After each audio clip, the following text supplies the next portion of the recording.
താഴെ കൊടുത്തിരിക്കുന്നവയിൽ തദ്ധിതത്തിന് ഉദാഹരണം ഏത്? അടിമത്തം. ആദേശസന്ധിക്ക് ഉദാഹരണം താഴെ കൊടുത്തിരിക്കുന്നവയിൽ ഏതാണ്? വിണ്ടലം. ശരിയായ പദം തിരഞ്ഞെടുത്തെഴുതുക. സന്ദിഗ്ധം. തലമുടിക്ക് പര്യായമല്ലാത്തത് ഏത്? വാണി. താഴെ കൊടുത്തിരിക്കുന്നവയിൽ ശരിയായ പ്രയോഗം ഏത്?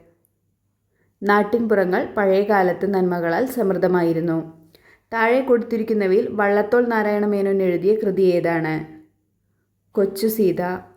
കേരള സ്കോട്ട് എന്നറിയപ്പെടുന്ന സാഹിത്യകാരൻ ആര്?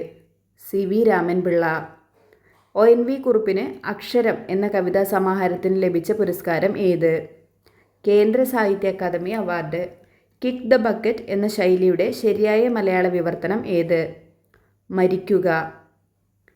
The climate change has started to show its sign in the form of drought, ice melting, etc. എന്നതിൻ്റെ ശരിയായ മലയാള രൂപം ഏത്? വരൾച്ച, മഞ്ഞുരുകൾ തുടങ്ങിയവയിലൂടെ കാലാവസ്ഥാ വ്യതിയാനത്തിൻ്റെ ലക്ഷണങ്ങൾ പ്രകടമായിട്ടുണ്ട്.